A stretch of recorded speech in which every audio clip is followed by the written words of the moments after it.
లోకమంతా లోకపు పోకడల్లో ఉంటే మనము జీవం గల దేవుని సన్నిధిలో ఉన్నాం. కాబట్టి సంతోషంతో ఆనందంతో దేవుని మనము స్తుతించి ఆరాధిద్దాం. రండి, మరి దేవుడు మనకి ఇచ్చినటువంటి సంఘ క్రమము, సంఘ ప్రత్యక్షత, సంఘ దర్శనం, మరి లోకమంతా వారి లోక పనుల్లో ఉంటే మనము మాత్రం దేవుని సన్నిధిలో ఉండాలి, ఆయన ఆరాధించాలి, ఆయన సృష్టికర్తను జ్ఞాపకం చేసుకోవాలి. సంవత్సరంలో చేసిన మేలును బట్టి, నూతన సంవత్సరంలో ప్రవేశింపజేసిన దాన్ని బట్టి ఆయన ఆరాధించాలి, ఘనపరచాలి. అందుకొరకు మరి దేవుడు మనకి ఈ క్రమాన్ని అనుక్రమపరిచి మనకు అనుగ్రహించినాడు. కాబట్టి ఎంతో భక్తి శ్రద్ధతో సంతోషంతో మనం దేవుడిని ఆరాధిద్దాం. దేవుడు మనకి ఇచ్చిన వాక్య భాగము కీర్తనల గ్రంథము 116 నుంచి కొన్ని మాటలు చదువుకుంటాం. కీర్తనలు 116. ఎక్కువ సమయం ఉండదు, కొద్ది సమయం మాత్రమే ధ్యానించుకుంటాము, ఎందుకంటే సమయం ఎక్కువైంది. మా పెద్ద సంఘంలో 300-400 మంది ఉంటారు.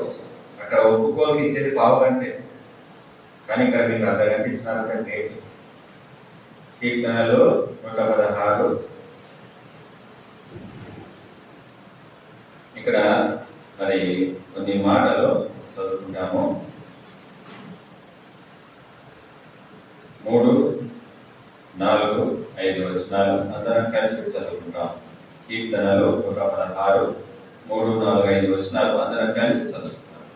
మరణ బంధములు నన్ను చుట్టుకొని ఉండెను, పాతాళపు వేదనలు నన్ను పట్టుకొని, శ్రమయు దుఃఖములు నాకు కలిగాయి. అప్పుడు యెహోవా దయచేసి నా ప్రాణం విడిపింపుమని యెహోవా నామమును బట్టి నేను మొరపెట్టింది. యెహోవా దయాళుడు, నీతిమంతుడు, నా దేవుడు వాత్సల్యత కలవాడు. 6వ వచనాన్ని మిగతా చదువుకున్నాం. యెహోవా సాధువులను కాపాడువాడు, నేను ముందే ఉండగా ఆయన నన్ను రక్షించెను. ఒక మాట యోహాను సువార్త 4వ అధ్యాయం 23-24 వచనాలు ఒక మాట చదువుకుంటాం. యోహాను సువార్త 24వ అధ్యాయం 23-24 వచనాలు. 4వ అధ్యాయం 23-24 వచనాలు. అయితే యథార్థంగా ఆరాధించేవారు ఆత్మలోను సత్యముతోను తండ్రిని ఆరాధించగలం వస్తున్నది, అది ఇప్పుడు వచ్చింది. నన్ను ఆరాధించేవారు వారే కావాలని తండ్రి కోరుతున్నాడు. దేవుడు ఆత్మ కనుక ఆయన ఆరాధించేవారు ఆత్మతోనూ సత్యముతోనూ ఆరాధించగలరు. చిన్న ప్రార్థన చేసుకుందాం. దేవుడి వాక్యాన్ని ఆశీర్వదించగలన. పరిశుద్ధుడైన పరమ తండ్రి, స్తోత్రమైన ఇదవరకు ఈ ప్రశస్త రక్తం చేత విమోచింపబడిన విధంగా ఈ యొక్క సంవత్సరాంతమందు నా తండ్రి మమ్మల్ని నా తండ్రి ఒప్పుకోలు ప్రార్థన ద్వారా నడిపించి నూతన సంవత్సరంలోనికి ఆరాధనతో నా తండ్రి ప్రభా మమ్మల్ని నీ సన్నిధిలో నిలబెట్టేందుకే స్తోత్రాలు ఉన్నాను తండ్రి. అందు నిమిత్తమై నేను ఆరాధించిన ఆత్మతో సత్యంతో దేవా మేము ఏదైతే వాక్య భాగంలో చదివింటున్నామో నీ కృప నీ కనికరము దయ చొప్పున జ్ఞాపకం చేసుకొని మీరే మాకు వాటిని వివరించి దేవా ప్రభా నీవేమై ఉన్నావో నీవేమై ఉన్నావో మా కొరకు మీరు ఎట్టి కార్యంలో చేసి ఉన్నారో వాటిని తలంచుకుంటూ తలపోసుకుంటూ ఈ సమయంలో తండ్రి ప్రభా సంతోషంతో ఆనందంతో నీకు మా యొక్క స్తుతి ఆరాధన మా దీపఫలమును నీకు అర్పించుకొని నిమిత్తమై మమ్మల్ని జ్ఞాపకం చేసుకొని నిలుస్తున్నారని కూడా దేవప్రభ సంపూర్ణంగా మరుగు చేరు నీ శివచారణ నిర్గమ 4:12 ప్రకారం నా నోటికి తోడైంది. నీ బిడ్డల మీద మాకు కావాల్సినటువంటి ఆత్మ సంబంధమైనటువంటి సత్య సంబంధమైనటువంటి నీ జీవవాక్యాన్ని అనుగ్రహించమని తండ్రి అనుగ్రహిస్తున్నటువంటి నీ ఆత్మాభిషేకాన్ని బట్టి వందనాలు చెల్లిస్తూ నా పక్షంగా లూకా 12:12 నెరవేరుస్తున్నందుకే కృతజ్ఞతలు చెల్లిస్తూ యేసు రక్షకుని నామమున కొద్ది ప్రార్థన అడుగుతున్నాను తండ్రి, ఆమేన్. మనం చదివినటువంటి 2వ వాక్య భాగంలో దేవుడు ఆత్మకరంగా ఆయన ఆరాధించేవారు ఆత్మతోనూ సత్యముతోనూ ఆరాధించాలి. నిజంగా ఆత్మతో ఎవరు ఆరాధించగలరు? ఒక మాట రోమా 8:14 చదవండి ఒకసారి. 8వ అధ్యాయం 14వ వచనం రోమా. దేవుని ఆత్మ చేత ఎందరు నడిపింపబడుదురో వారందరూ అందరూ ఏమైతారంట? కాబట్టి మనం ఆత్మతో ఆరాధించాలంటే ముందు మనం ఆత్మ చేత నడిపింపబడిన దేవుని కుమారులమై ఉండాలి. అప్పుడు మనం ఆత్మతో ఆరాధించాలి. గలతీ 4:6 మాట ఉంటాయి. ఇప్పుడు మనం చదివింది దేవుని ఆత్మ చేత. గలతీ 4:6 ఏముంది చూడండి. మరియు మీరు కుమారులై ఉన్నందున నాయన తండ్రి అను మొరపెట్టు తన కుమారుని ఆత్మను దేవుడు మన హృదయంలోనికి. కాబట్టి అక్కడ తండ్రి ఆత్మ చేత నడిపింపబడేవారు కుమారులైతే, మరి తండ్రి నాయన అని మొరపెట్టే దత్తపుత్రాత్మను ఆయన క్రీస్తు తన కుమారుని ఆత్మను ఎక్కడికి పంపించినాడంటే దేవుడు మన హృదయంలోనికి. అంటే తండ్రి ఆత్మ, కుమారుని ఆత్మ. అపోస్తల కార్యంలో 2:38. అపోస్తల కార్యంలో 2:38. పేతురు మీరు మారుమనసు పొంది పాప క్షమాపణ నిమిత్తము ప్రతివాడు యేసుక్రీస్తు నామమున బాప్తిసం పొందుడి. అప్పుడు మీరు చూడండి, తండ్రి ఆత్మను కలిగి ఉండాలి, కుమారుని ఆత్మ మన హృదయంలో ఉండాలి, పరిశుద్ధాత్మను మనం వరముగా పొంది ఉండాలి. తండ్రి, కుమార, ఈ త్రిత్వమైన ఆత్మను నీవు కలిగి ఉంటే అప్పుడు దేవుని ఆత్మతో ఆరాధించే అనుభవంలోనికి రాగలవు. తర్వాత సత్యముతో. సత్యం అంటే యోహాను సువార్త 14:6 ఏముంది అక్కడ? యోహాను సువార్త 14:6 నేనే మార్గమును సత్యమును. కాబట్టి సత్యం అంటే ఎవరంట? యేసే. అదే యోహాను సువార్త 17:17లో సత్యానికి ఇంకొక అర్థం ఉంది. యోహాను సువార్త 17:17 సత్యమందు వారిని ప్రతిష్ఠ చేయము, ఈ వాక్యమే. యేసే సత్యము, వాక్యము సత్యము. ఇంకొక మాట 119, 160 కీర్తనలు 119, 160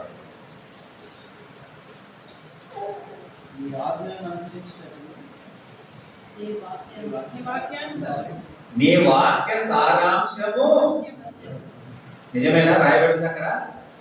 యేసే సత్యము, ఆయన వాక్యము సత్యము, ఆయన వాక్య సారాంశము సత్యము. కాబట్టి వాక్యం వింటున్న మనము వాక్యంలో సారాంశం ఏముందో గ్రహించుకొని మనము ఆరాధించాలి అని అంటాం. కొంతమంది వాక్యము అర్ధగంట సేపు వాక్యం విన్నా వాళ్ళ సొంత ఆరాధన మొదలు పెడతారు. ఏమని? నేను వట్టిదాన్ని, బండదాన్ని, మంచిదాన్ని ప్రభా ఆమెనంటారు. ఇక్కడ అర్ధగంట సేపు చెప్పిన వాక్యం ఏమైపోయింది? గాలి చెల్లిపోయింది. దేవుడు అనుదినము నీ నోట కొత్త పాట పెడతానడా, పాత పాట పెడతానడా? కొత్త పాట వినాలనుకుంటాడు. కాబట్టి కొత్తగా ఆరాధించి ఆ రోజున వాక్యంతో ఆరాధన చేయాలి. అది ఆత్మతో సత్యంతో ఆరాధన చేయడం. కాబట్టి విన్న వాక్యాన్ని అనుసరించి మన ఆరాధన ఉండాలి. కాబట్టి 3 ఆత్మను కలిగి ఉండాలి, 3 సత్యాన్ని తెలుసుకొని ఆరాధించాలని దేవుడు నేను నన్ను కోరుతున్నాడు. మనం చదివినటువంటి మొదటి వాక్య భాగము కీర్తన గ్రంథము 116. కీర్తనలు 116. నిజంగా గడిచిన కాలం అంతట్లో కూడా మరి ఎన్నోసార్లు మనము ఎటువంటి బంధకాలంగా మరణ బంధములు నన్ను చుట్టుకొని ఉండను, పాతాళ వేదనలు నన్ను పట్టుకొని ఉండను, శ్రమయు దుఃఖమును నాకు కలిగెను. అప్పుడు యెహోవా దయచేసి నా ప్రాణమును విడిపింపమని యెహోవా నామమును బట్టి నేను మొరపెట్టుకుని, అప్పుడు యెహోవా ఎటువంటి వాడంట? దయాళుడు, నీతిమంతుడు. మన దేవుడు ఎటువంటి వాడంట? వాత్సల్యత గలవాడు. ఇంకా యెహోవా సాధులను కాపాడువాడు. నేను కృంగి ఉండగా ఆయన నన్ను రక్షించెను. నిజంగా గడిచినటువంటి సంవత్సర కాలంలో కూడా మనం ఎన్నోసార్లు దుఃఖం కలిగింది, శ్రమ కలిగింది, ఇబ్బంది కలిగింది. మన ప్రాణానికి ఎంతో సంకటమైన పరిస్థితులు, ఎన్నోసార్లు అనారోగ్యాలు, ఎన్నోసార్లు చెప్పుకోలేనటువంటి చిక్కుముడులు కలిగినటువంటి స్థితి. అందుకోసం ఇక్కడ అంటాడు కీర్తనకాడు, మరణపు బంధంలో నన్ను చుట్టుకొని ఉండేను. ఎవరు విడిపింపలేనటువంటి స్థితిలో ఉన్నప్పుడు నిజంగా దేవునికి మొరపెట్టినప్పుడు ఎన్నోసార్లు నేను రక్షించిన వాడిగా ఉన్నాడు. ఎన్నోసార్లు నేను రక్షించిన వాడిగా ఉన్నాడు నీ మొరను ఆలకించి. అందుకోసం కీర్తన 20 అంటాడు, ఏమంటాడు, ఆపత్కాలంలో నీవు నాకు మొరపెట్టుమో నేను నీకు ఉత్తరం ఇచ్చేదను. అంతేనా? ఏమంటాడు? ఇంకా మాట్లాడాడు కింద 2వ మాట, ఉద్ధరిస్తును సియోనులో నుండి నిన్ను ఆదుకును. అది ఎన్నోసార్లు నువ్వు మొరపెట్టినప్పుడు నీకు సహాయం చేసినాడు, నేనేం చేసినాడట, ఆదుకున్నాడు. కానీ నువ్వు మొరపెట్టినప్పుడు ఆయన చెవి ఎక్కకుండా ఉండలేదు. నీ యొక్క ప్రార్థనకు ఆయన ఎప్పుడు తన ముఖమును చాటుకోలేదు. నీ ఆపదలో, నీ శ్రమలో, నీ దుఃఖములో, మరణపు వేదలో ఉన్నప్పుడు నా ప్రాణమును విడిపింపు, నాకు సహాయం చేయి, నాకు ప్రత్యుత్తరం అని అయినప్పుడు ఏం చేసినాడంటే ఆయన రక్షించినాడు, సహాయం చేసినాడు, కాపాడినాడు. నాకైతే ఈ సంవత్సర కాలం అనేక సార్లు ఇటువంటి పరిస్థితి వచ్చినప్పుడు దేవుడాన్ని పైకెత్తి మొరపెట్టడం జరిగింది. నా రక్షణ వాగ్దానమే కీర్తన 20. నేను దాన్ని ఎత్తి పట్టుకొని ప్రార్థించినప్పుడు నిజంగానే ఒక నిమిషములో ఆ యొక్క స్థితిని దేవుడు మార్చిన వాడిగా ఉన్నాడు. నిజంగా ఆ సమయము, ఆ గడియలో దేవుడు ఆ రకంగా మారుస్తాడని ఊహించలేనటువంటి సమయం. కాబట్టి మన దేవుడు మన ఆపత్కాలంలో మొరపెట్టినప్పుడు, మరణ అంధత్వంలో చూసుకొనినప్పుడు, పాతాళపు వేదనలో ఉన్నప్పుడు, శ్రమ, దుఃఖము, బాధ, కష్టంలో ఉన్నప్పుడు మొరపెడితే మనకి ఏం చేస్తాడట, సహాయం చేసే దేవుడు, విడిపించే దేవుడు, రక్షించేటువంటి దేవుడు. శ్రమ దినమున నువ్వు కెలిగిన ఎడల ఏమైందన్నమాట, చేతకాని వాడతో. కానీ ఇక్కడ అంటున్నాడు దేవుడు, ఏమంటున్నాడు, యెహోవా సాధువులను కాపాడువాడు, నేను కృంగి ఉండగా ఆయన నన్ను. అది దేవుడి యొక్క గొప్పతనం. ఆయన నమ్మిన వాడిని ఎప్పుడు కూడా చేతవానిగా చేయడు. ఆయన నువ్వు కృంగి ఉన్నప్పుడు నేనేం చేస్తాడంట, రక్షిస్తాడు, కాపాడుతాడు.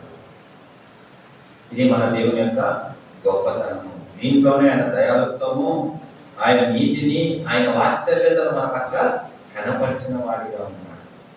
అందును బట్టి ఈ నూతన సంవత్సరంలో ప్రవేశింపచేసినాడు. ఆ యొక్క పాత సంవత్సరంలో ఇటువంటి మరణ వేదనలన్నీ తీసివేసి కాపాడి రక్షించినాడని, మన సంకటంలో ఉన్నటువంటి మన ప్రాణము నిజంగా తప్పించి నిజంగా రక్షించినాడని ఆయనకు కృతజ్ఞతలు చెల్లిస్తూ ఆయన ఆరాధింపబద్ధులమై ఉన్నాము. ఇంకొక మాట అంటున్నాడు 7-8 వచనాలు, నా ప్రాణమా యెహోవా నీకు క్షేమము విస్తరింపచేసినాడు, తిరిగి నీ విశ్రాంతిలో ప్రవేశింపము. ఎటువంటి క్షేమము, ఎటువంటి విశ్రాంతి అంట, ఎందుకు కలిగింది అంటున్నాడు? అది 8వ వచనంలో రాయబడింది. మరణంలోని నా ప్రాణంలో కన్నీళ్లు విడవకుండా నా కన్నులను, జారి పడకుండా నా పాదములను నీవు తప్పించి ఉన్నావు. నిజంగా ఎన్నోసార్లు మన కళ్ళ నిండా నీళ్ళు వస్తాయి, కానీ అవి బయటికి రావు. ఎందుకు తెలుసా? ఆయన నేను ఆ కన్నీటిని రాల్చకుండా చేస్తున్నాడు. ఎన్నోసార్లు నిజంగా జాగ్రత్తల గురించి నీ పాదంలో జారినప్పుడు అవి ఏమైతుందంటే నీ పాదములను జారి పడకుండా నీ పాదములను నీవు తప్పించి ఉన్నావు రాయబడి వచ్చింది. అనేక సార్లు మనము లోకస్తుల వలె పోవడానికి, లోకస్తుల వలె చేయడానికి ఒక్కసారి మన కాళ్ళు తొందర పెడతాయి, మన చేతులు తొందర పెడతాయి, మన శరీరం కోరుకుంటుంది. కానీ దేవుడు ఏం చేస్తాడంట, నా పాదములను నీవు జారి పడకుండా నా పాదములను నీవు తప్పించి ఉన్నావు. నీకు తెలియకుండానే దేవుడు నీవు అటువంటి కార్యములను, అటువంటి పనులను చేయకూడదంటూ నీ పాదములను ఏం చేస్తున్నాడంట, తప్పించి ఉన్నాడు. కాబట్టి నీ నా జీవితంలో ఎన్నోసార్లు నీ కన్నీటిని, నా కన్నీటిని రాలకుండా ఆ కన్నీటిని ఆయన ఆపిన వాడిగా ఉన్నాడంట. అంతేకాకుండా మన పాదంలో జారకుండా మనను తప్పించిన వాడిగా ఉన్నాడు. కాబట్టి నా జీవితంలో దేవుడు నీ పట్ల, నా పట్ల చేసేటువంటి మేలు దేవుడు నీ నా పట్ల చేసేటువంటి మహోపకారములు దాన్ని బట్టి ఇక్కడ అంటున్నాడు. ఏమంటున్నాడు చూడండి, 12వ వచనంలో, యెహోవా నాకు చేసిన ఉపకారములన్నిటికీ నేను ఆయనకి ఏమి చెల్లించును. ఇటువంటి ఉపకారాలు నాకు ఎన్నో చేసినావు.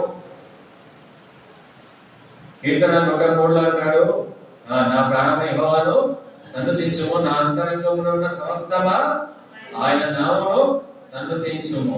ఆయన చేసిన ఉపకారములలో దేనిని మరవకు. ఇటువంటివి ఎన్నో 360 దినములలో ఎన్నో చేస్తూ మనల్ని రక్షిస్తూ, కాపాడుతూ, భద్రపరుస్తూ, సహాయం చేస్తూ, మాట్లాడుతూ, ప్రత్యుత్తరం ఇస్తూ, విడిపిస్తూ, నిజంగా ఇటువంటి ఉపకారములను చేసిన వాడిగా దేవుడు ఉన్నాడని నిజంగా ఇక్కడ కీర్తనకారుడు జ్ఞాపకం చేసుకున్నట్టు మనము కూడా జ్ఞాపకం చేసుకుంటున్నాము. ఎందుకంటే ఆయన నీకు నాకు ఏమి ఇచ్చినాడ? రక్షణ పాత్ర. నీకు నాకు ఏమి ఇచ్చినాడు? ఆయన రక్షణ పాత్రని ఇచ్చినాడు. ఇది అందరికీ లేదు. ఈ వాక్యము అందరి మాటలు పలకలేరు. కేవలం ఎవరయ్యా చేయగలరు ఈ ఆరాధన అంటే రక్షణ పాత్రను కలిగిన వాడు, ఆ రక్షణ పాత్రను అందుకున్నవాడు, ఆ రక్షణ నొందినవాడు మాత్రమే ఆయన ఉపకారములను బట్టి ఆయనకు కృతజ్ఞతలు చెల్లించగలడు. ఇంకా అంటాడు 14వ వచనంలో, యెహోవాకు నా మొక్కుబడులు చెల్లించేదను, ఆయన ప్రజలందరి ఎదుటనే చెల్లించేదను. అది మొక్కుబడులు అనేటివి ఎక్కడ? తన ప్రజలందరి ఎదుట, అంటే సంఘంలో, సహవాసంలో సంతోషముతో నేను నా దేవునికి మొక్కుబడి చేసుకున్నా, నా దేవుడు నా పట్ల ఈ కార్యం జరిగించినాడు, అందుకు బట్టి నేను నా మొక్కుబడిని చెల్లించుకుంటాను దేవా అని చెప్పి సంఘంలో, సహవాసంలో ప్రజలందరూ ఎదుట దేవుడు నీకు చేసినటువంటి కార్యములను బట్టి, అద్భుతములను బట్టి, నీ పట్ల జరిగించిన ఆశ్చర్య క్రియలను బట్టి నీవు ఆయన మొక్కుబడులు చెల్లించుకునేవాడిగా ఉన్నది. నిజంగా అటువంటి మొక్కుబడులను చెల్లించినటువంటి ఈ 360 దినాల్లో అనేక సార్లు నీ ఆపదలో, నీ దుఃఖంలో నీవు ఆయన మొక్కుకున్నప్పుడు, నీకు ఆ మొక్కులు తీరినప్పుడు దేవుడికి నీవు ఆ మొక్కుబడులను సంఘంలో చెల్లించిన వాడిగా నీవు ఉన్నావు. నిజంగా ఈ రకంగా నీకు ఆపదల్లో తోడై ఉండి నీ మొక్కుబడులను ఆయన స్వీకరించిన వాడిగా నీ జీవితంలో ఉన్నాడు. ఇంకొక మాట 16వ వచనము, యెహోవా నేను నిజంగా నీ సేవకుడను నీ సేవకురాలి కుమారుడనై ఉన్నాను, నీవు నా కట్లు ఇట్టున్నావు, నేను నీకు కృతజ్ఞాపనను అర్పించేదను. నిజంగా ఆయనను సేవించేవారికి, అనగా ఆయన సేవన చేసేవారికి, ఆయన అనుసరించి ఆయన సన్నిధిలో, ఆయన మందిరంలో ఆయన పని చేసేవారికి ఎటువంటి కట్టున్నా కూడా ఏం చేస్తాడంటే ఆయన విప్పి వేస్తాడు. ఎటువంటి బంధకంలో ఉన్న దాన్ని తీసివేస్తాడు. కాబట్టి అందును బట్టి కీర్తనకారుడు అంటున్నాడు, ఏమంటున్నాడు? నేను నీకు కృతజ్ఞత అర్పణను అర్పించేదను. ఎక్కడంటది? 18వ వచనంలో అంటున్నాడు, ఆయన ప్రజలందరూ ఎదుటను, యెహోవా మందిరము ఆవరణలోను, యెరూషలేము నీ మధ్యను నేను యెహోవాకు నా మొక్కుబడులు చెల్లించేదను, యెహోవాను స్తుతించుడి. కాబట్టి నీనా జీవితంలో మనకున్న ఆపదల్లో, మనకున్న శ్రమల్లో మొరపెట్టినప్పుడు మనకు చేసిన సహాయానికి ప్రతిగా ఆయనకి ఏం చెల్లించుకుంటున్నామట? మొక్కుబడులను, కృతజ్ఞత అర్పణలను, కృతజ్ఞతలు చెల్లించిన వారంగా మనం ఉన్నాము. కాబట్టి ఇది అందరికీ లేని భాగ్యము. సృష్టికర్త అయిన దేవుడు, నీతిమంతుడైనటువంటి దేవుడు, దయాళుడైనటువంటి దేవుడు, మన ఎడల వాత్సల్యతను చూపించేటువంటి దేవుడు, సాధువులను కాపాడేటువంటి ఆ దేవుడికి మనం నిజంగా స్తుతులు అర్పించవలసిన వారంగా ఉంటున్నాము. ఎందుకంటే నిన్ను నన్ను నీ నా రాకపోకల్లో అనేక మార్లు కీర్తన 121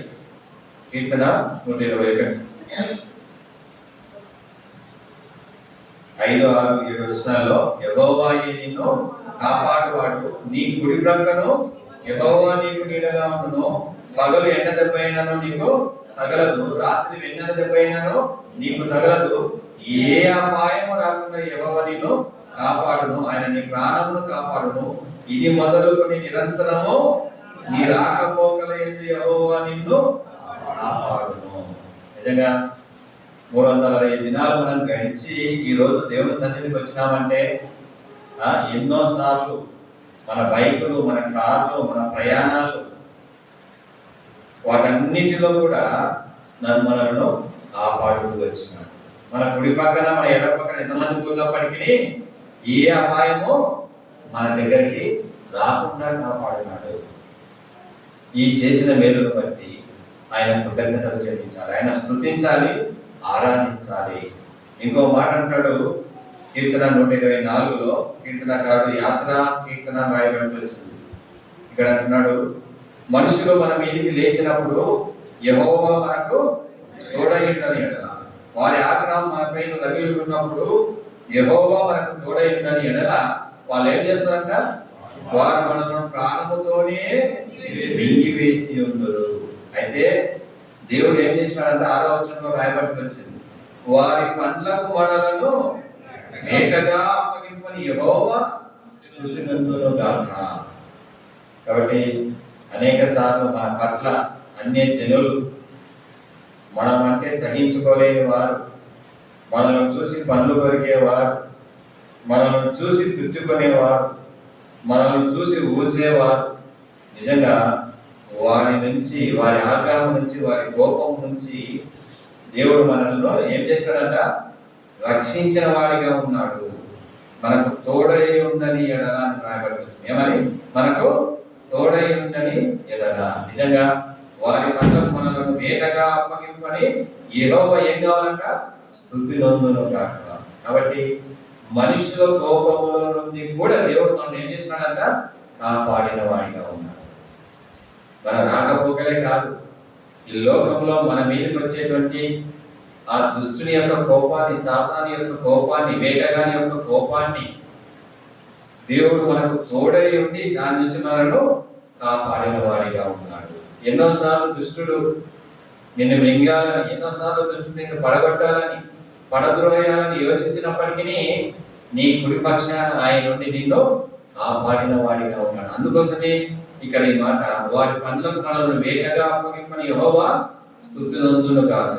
చివరిగా 118వ వచనం, 118వ అధ్యాయం 18వ వచనం, 118:18 యెహోవా నన్ను కఠినంగా శిక్షించను, కానీ ఆయన నన్ను మరణములకు అప్పగింపలేదు. నిజంగా దేవుడు మనం ఆయనకు అపరాధములు చేసినప్పటికీ, ఆయన ఎదుట మనం దోషులు చేసినప్పటికీ దేవుడు మనల్ని తీర్పుకు, శిక్షకు, అవమానానికి అప్పగించకుండా ఎవరు శిక్షిస్తారంట? మనలను ఆయనే మనలను శిక్షిస్తాడంట. ఈ మాట 1 కొరింథీ 11లో కూడా ఉంటుంది. 1 కొరింథీ 11వ అధ్యాయంలో కూడా ఉంటుంది. ఏముంటుందంటే చూడండి, ఒకసారి చూడండి.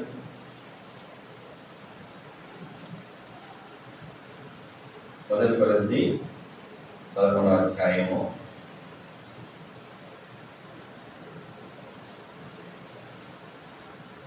31వ వచనంలో ఈ మాట ఉంటుంది.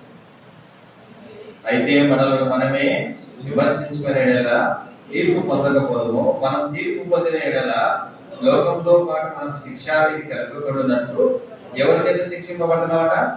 ప్రభువు చేత శిక్షింపబడుతున్నాం. కాబట్టి ఈ లోకపు తీర్పు మనల్ని ఎప్పుడు శిక్షించరు, కానీ మనల్ని ఎవరు శిక్షిస్తున్నారంట? ప్రభువే, దేవుడే మనల్ని శిక్షించి దేని నుంచి తప్పిస్తున్నాడట? ఆయన నన్ను మరణమునకు అప్పగింపలేదు. కాబట్టి మనం చేసే దోషములను బట్టి, అపరాధములను బట్టి, అతిక్రమములను బట్టి మనం మరణానికి పాత్రము, కానీ ఆ మరణానికి దేవుడు మనలను అప్పగింపక ఈ నూతన సంవత్సరంలోనికి ప్రవేశింపచేసి ఉన్నాడు.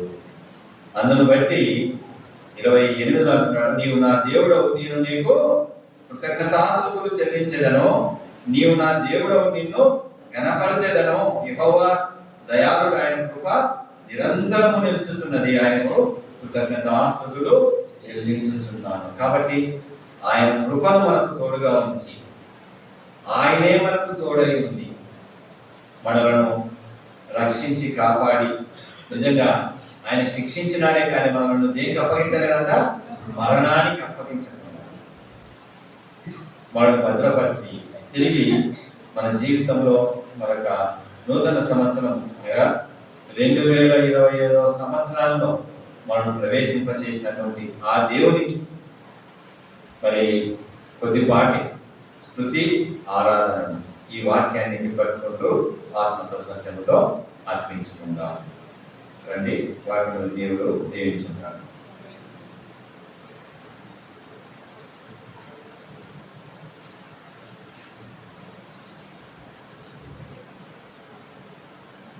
మనము ఆరాధించే ముందుగా ఒక పాట పాడుకుంటే దేవుడిని మహిమపరుద్దాం.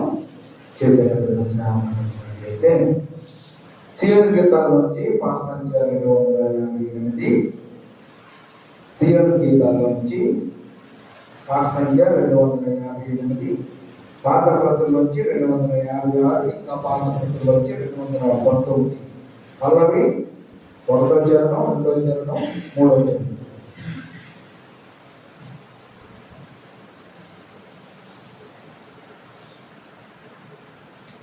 ఓ భక్తులారా మనమందరము నిత్యము యేసుని స్తుతించెదము. ఓ భక్తులారా మనమందరము నిత్యము యేసుని స్తుతించెదము.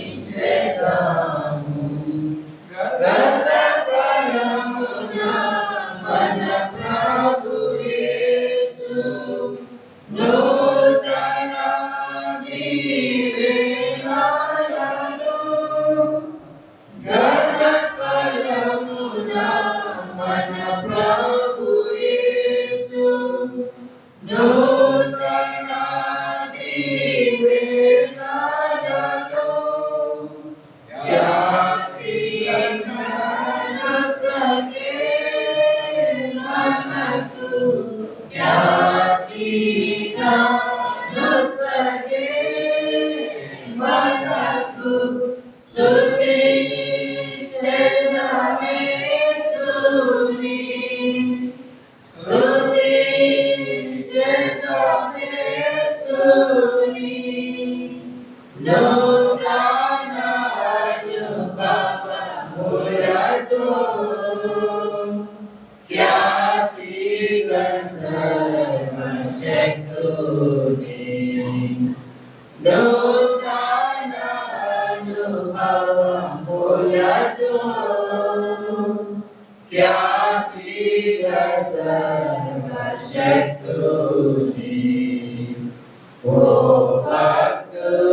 మనమందరము నిత్యము యేసుని స్తుతించెదము. ఓ భక్తులారా మనమంతరము నిత్యము యేసుని స్తుతించెదము. ఎన్ని శోధనలు పోయినున్నా తానే మనలను విడిపించును. ఎన్ని శోధనలు పోయినున్నా తానే మనలను విడిపించును. శోధింపబడెను యేసు, శోధింపబడెను యేసు, తన సహాయమునొసగును, తన సహాయమునొసగును. తను పాపవలె ప్రభువాయును నిత్యము నిలచును మనతో. తను పాపవలె ప్రభువాయును నిత్యము నిలచును మనతో. ఓ భక్తులారా మనమంతరము నిత్యము యేసుని స్తుతించెదము. ఓ భక్తులారా మనమంతరము నిత్యము యేసుని స్తుతించెదము. ఈ సమయంలో దేవుడు వచ్చిన కాలంలో మన పట్ల చేసిన వ్యక్తిగతంగా కుటుంబపరంగా చేసిన మేలులను బట్టి ప్రతి ఒక్కరూ దేవుడిని ఆరాధించండి. వారికి ప్రదర్శించే ఒకరు, తర్వాత సిస్టర్స్ ఒకరు, ఎవరు కూడా మౌనంగా ఉండదు. ప్రతి ఒక్కరూ ఆరాధించండి, క్లుప్తంగా ఆరాధించండి. ఈ ఆరాధన అయిపోయిన తర్వాత సండే స్కూల్ పిల్లలు యాక్సిడెంట్స్ అవుతుంటాయి.